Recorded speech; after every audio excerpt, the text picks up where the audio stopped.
السلام عليكم ورحمة الله وبركاته. عاملين ايه؟ يا رب تكونوا بخير وبأحسن حال. وحشتوني جدا جدا جدا. ربنا يجعل صباحكم مشرق بنور الله، ويجعل صباحكم مليان بالرزق والبركة وراحة البال، اللهم امين.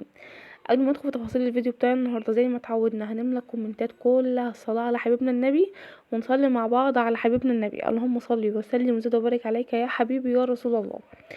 النهارده معانا روتين سريع، بدأ من المطبخ وهيخلص برضو في المطبخ. معانا تحضير غدا، وجبة اقتصادية خفيفة جدا، بدون لحوم، بدون أسماك، أي حاجة خالص. وجبة اقتصادية جدا وكلها حديد بأمر الله.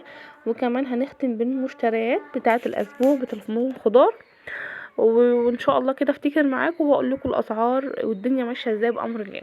طبعا اول حاجه بدات بيها كده، عملت كوبايه ميه بالعسل والليمون، لان طبعا زي ما انتم عارفين الجو يعني الناس كلها عيانه. ربنا يعافينا جميعا ويشفينا جميعا يا رب، اللهم امين. فالمشكله بقى بتيجي في الزور، احتقان في الزور والبرد والكحه، ويا لهوي بقى لو انت عندك جيوب انفيه الدنيا بتتقفل معاكي خالص. فالحمد لله احنا بقينا احسن، والحمد لله هنكون احسن، وربنا يعافينا ويعافي كل مسلم يا رب. هنا استبدلت السكر بعسل، بما ان في عسل. عملت كوبايه ميه سخنه كده بمعلقتين عسل وليمونه، لان وانا بصور الفيديو وقتها تقريبا كان مفيش صوت اساسا، كان صوتي بعيد، مفيش صوت، يعني صوتي كان رايح مبحوح جامد كمان. فالحمد لله بقينا احسن، وبقينا في احسن حال يعني، الحمد لله. طبعا لو سمعتوا اي صوت، اي زعيق، اي حاجه، ما تدققوش، تمام، كلها عيال. هركن بقى كوبايه الليمون دي جنبي، وهبدا في تفاصيل الغدا بتاعي النهارده. هدخل معاكم في الغدا على طول. طبعا دي سبانخ، احنا في اكتر وقت، او ده وقتها يعني، تقدري تجيبي دلوقتي كمية وتعينيها عشان رمضان. طبعا كل سنة وانتوا طيبين، ما بقاش فاضل غير ايام يعني شهور بسيطة جدا على رمضان. وكمان الايام عادت بتجري، يعني امبارح بقى الجمعة، ما فيش يوم الجمعة التانية بتيجي، اليوم بيطير. يعني غير ان النهار قصر والليل طول، الايام كمان بتجري بسرعة. فربنا يبلغنا كده رمضان واحنا في اتم الصحة واحسن حال يا رب، ولا فاقدين ولا مفقودين. هبدأ بقى انضف السبانخ معاكم واحدة واحدة. يبقى فيها ورقة صفرة، ورقة مش كويسة، ورقة مخرمة، كله ببدأ انضفها واحدة واحدة. وبعد كده بقى ان شاء الله ناوية لها طريقة تفريز حلوة اوي، عشان تديكي تطلع بنفس النتيجة اللي انتي جايباها بيها، وبتفضل معاكي خضرة. ان شاء الله هحاول اعملها معاكم في فيديو جاي، اللي هو مثلا لو جبته فرزت رمضان بامر الله يا رب من غير مقاطعة. هعملها معاكم باذن الله كده، إن ربنا ادانا عمر وصحة يا رب. انا كده عملت معاكم رابطه، وبعد كده هكمل الباقي عشان خاطر وقت الفيديو ما طولش عليكم، وكمان ما تملوش. وكنت عايزه اقول حاجه تانية كمان، ان نص المتابعين بتوع القناه، يعني في 40% بيتابعوني من غير ما يشتركوا في القناه، مش مشتركين في القناه.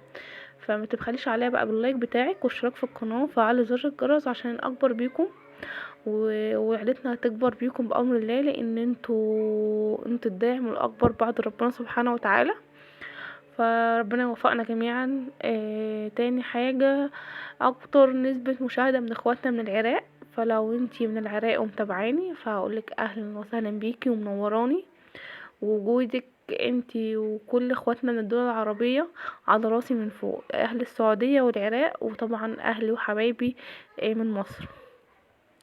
ف40% كتير اوي لما تكونوا بتتفرجوا عليا، وكل ده لسه ما عملتوش لايك، فحط لايك واعملي اشتراك في القناه عشان نكبر بيكي باذن الله، وتنورينا كده وزيد عيلتنا الحلوه من غير مقاطعه يا رب.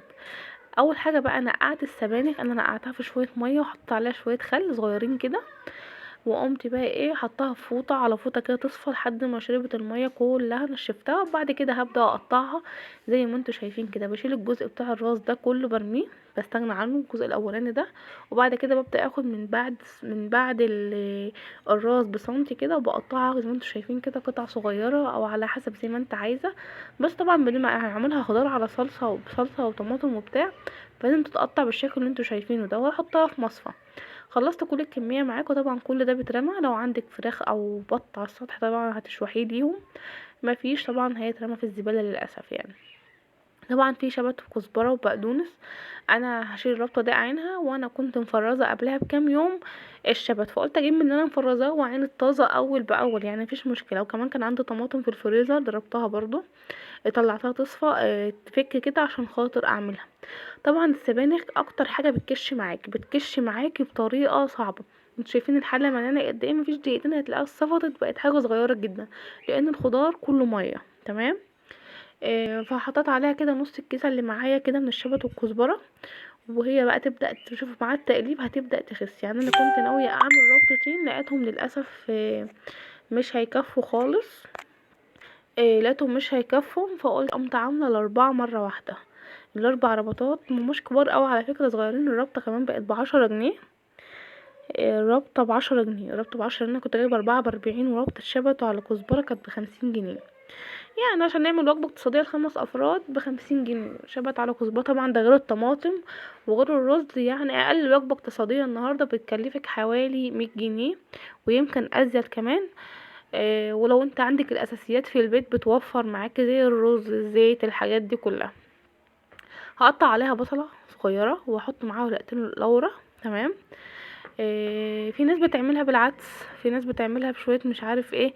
كل واحد وله طريقته. انا بعملها بطريقتنا احنا، طريقه ماما وخالاتي، الطريقه اللي احنا اتعودنا عليها. اهل جوزي بيعملوها بالعدس، هي حلوه جدا بالعدس وجميله جدا. انا بحبها بالشعريه، وهنشوف ده مع بعض النهارده. طبعا الطماطم انا ما صفيتهاش لان هي كانت مجمده، فعشان اصفيها ما كنتش هلاقي فيها حاجه. فضربتها كويس جدا ونزلت بيها على السبانخ بعد ما شوحتها كويس جدا وبقت خلاص كده. شوحتها يجي 5 دقايق مع البصله. وبعد كده هنزل بمعلقه كمون، شويه كزبره، شويه فلفل اسمر، آه، سنه سكر عشان تعادل حموضه الطماطم. وبعد كده هغطي عليها واسيبها تستوي براحتها. هنا بقى قبل ما تستوي طبعا هنحمر لها شويه شعريه. انا بقى بحب اعملها بالشعريه. هجيب قيمه فنجان صغير كده، او على حسب ما انت بتحبي الشعريه كتير او قليله، هي حلوه جدا. ولو هتاكلها بعيش بتبقى جامده جدا جدا. فانا حطيت كده قيمه فنجان صغير من الشعريه، وهبدا احمره لحد ما يوصل لونه معايا للون الذهبي. اللون الذهبي. تمام. وبعد كده هقوم نازله بيها على اللهم صل على النبي، على السبانخ. طبعا انا ما حطيتش زيت على السبانخ ولا اي حاجه، لان انا كده كده اوريدي هنزل عليها بالشعريه. وكمان هعمل لها طشه ثوم في الاخر زي الملوخيه. تمام كده. خلاص اول ما توصل معايا للون الذهبي بقوم نازله بيها على السبانخ، وبسيبها بقى ايه تكمل تستوى مع سوى السبانخ، يبقوا الاتنين مع بعض في وقت واحد.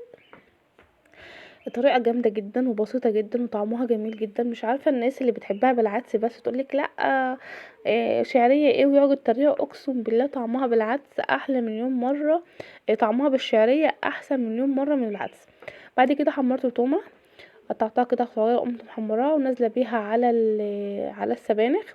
خلاص كانت استوت معايا وكانت بالشكل ده. عملت رز ابيض، طبعا كان في بصل اخضر، في مخلل لفت بقى. حابه تعملي اي حاجه جنبها، بتنجان محمر، بطاطس محمره، مش هتقولك لا. فقدمت انا كده طبق شوربه سبانخ وسبانخ في الرز وبس كده. على كده كان غدا النهارده. نزلت بقى جبت شويه مشتريات، جبت بلح، كاكا، رمان، فلفل، طماطم، خيار، فلفل، بتنجان، فلفل شطه بارده مش شطه حاره. جبت ليمون كتير طبعا، وجبت بطاطا، وجبت برتقان وجوافه ومندولينا. البتنجان ب10، الفلفل ب20. جبت نص شطة باردة ونص مكبب. جبت كيلو ليمون، كان الكيلو ب15. جبت كيلو بلح ب25. الكاكا كانت ب30. البرتقان ب20. المندولينا ب15. العنب ب25. الجوافة كانت ب20. طبعا ده كان لفت. كنا جايبين حوالي 4 ربطات حلوين كده. طبعا شلنا الورق عشان نعمله محشي في يوم تاني. وقطعت كده كل حاجه لوحدها ونقعتها كويس جدا عشان خاطر ابدا اعملها. وطبعا مش هعمله معاكم في الفيديو لان كنت عملته معاكم قبل كده. بس كده نختم يومنا النهارده بكوبايه القهوه بتاعتنا. اشوفكم ان شاء الله فيديو جديد، وان شاء الله الفيديو الجاي هيكون منيو او ميزانيه. بحبكم في الله واشوفكم على خير ان شاء الله. مع السلامه.